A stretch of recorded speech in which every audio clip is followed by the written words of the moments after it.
ঢাকা বিশ্ববিদ্যালয়কে কেউ বানিয়েছে ক্যান্টনমেন্ট, কেউ বানিয়েছে কনসেন্ট্রেশন ক্যাম্প।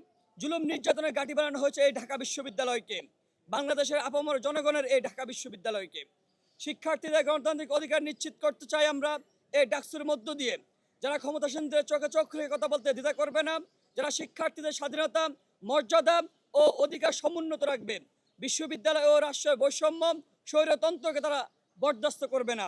ঢাকা বিশ্ববিদ্যালয়ের একাডেমিক মানোন্নয়নপূর্বক একটি গবেষণাভিত্তিক বিশ্ববিদ্যালয়ে পরিণতকরণ এবং এর রাজনৈতিক স্বাধীনতা হবে আমাদের ১ নম্বর অগ্রাধিকার।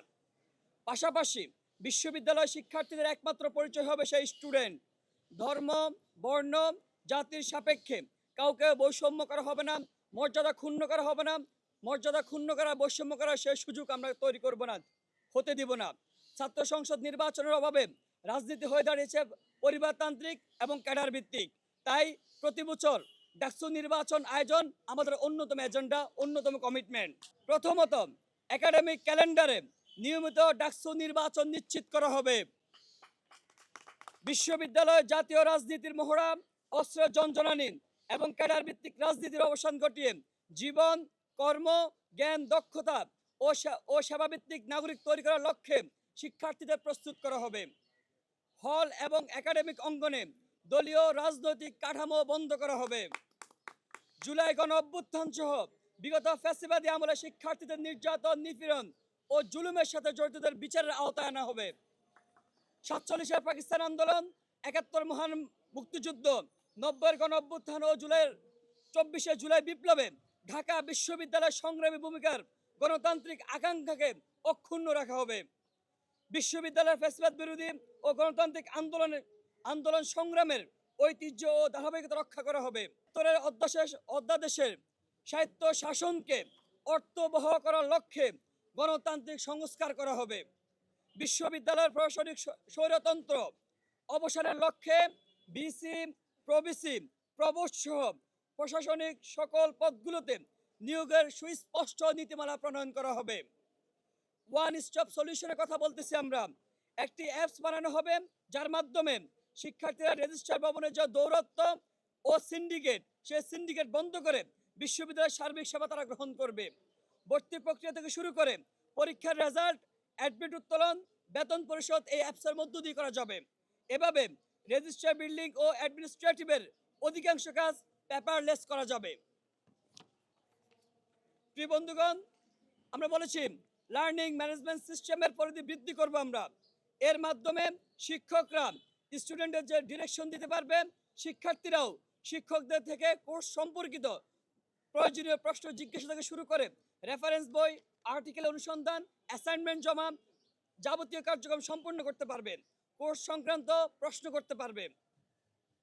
আধুনিক ক্লাসরুম ও পাঠদানের জন্য ক্লাসে ডিজিটাল উপকরণ নিশ্চিত করা হবে। ল্যাব ফ্যাসিলিটির আধুনিকায়ন করা হবে। আবাসিক হলের ল্যাবগুলোকে সচল রাখবো আমরা। টিচার্স ইভ্যালুয়েশন এবং সেমিস্টার পরবর্তী শিক্ষার্থীদের ফিডব্যাক নেওয়ার ব্যবস্থা করা হবে। শিক্ষার্থীরা যেন শিক্ষকদের পাঠদানের মানের মূল্যায়ন করতে পারবে, সেই ব্যবস্থা আমরা এস্টাবলিশ করব। রাজনৈতিক ছত্রছায়ায় থেকে তাদের যে বয়ান, সেই বয়ান প্রতিষ্ঠা করেছে।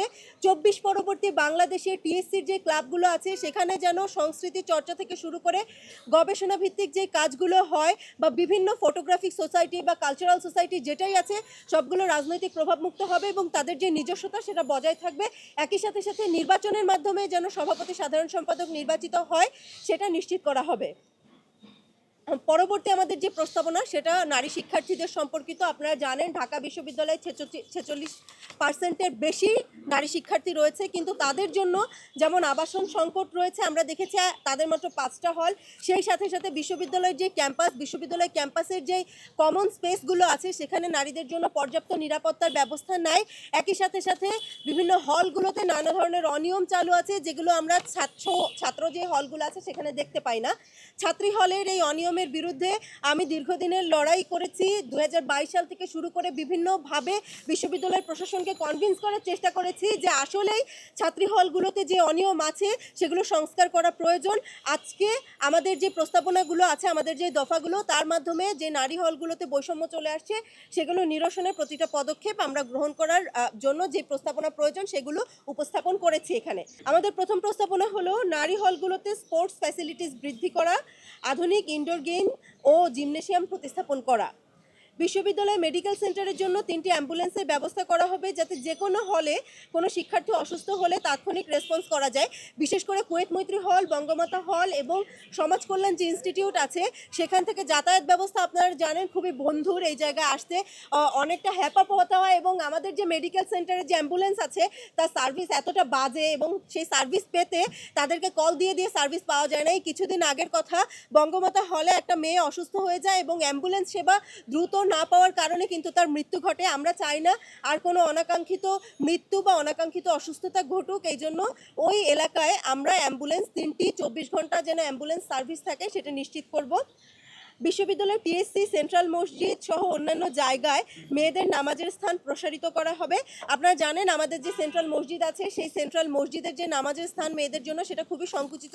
সেখানে মানে স্যাঁতসেঁতে অবস্থা, নামাজের যে কার্পেট নাই ওখানে, ইভেন হচ্ছে আলো বাতাসও খুব পর্যাপ্ত পরিমাণে নাই। আমরা সম্প্রসারণের মাধ্যমে আমরা এই নামাজের স্থানটা সম্প্রসারিত করব এবং টিএসসিতে যে নামাজের স্থান আছে সেখানে সুবিধাগুলো নিশ্চিত করব।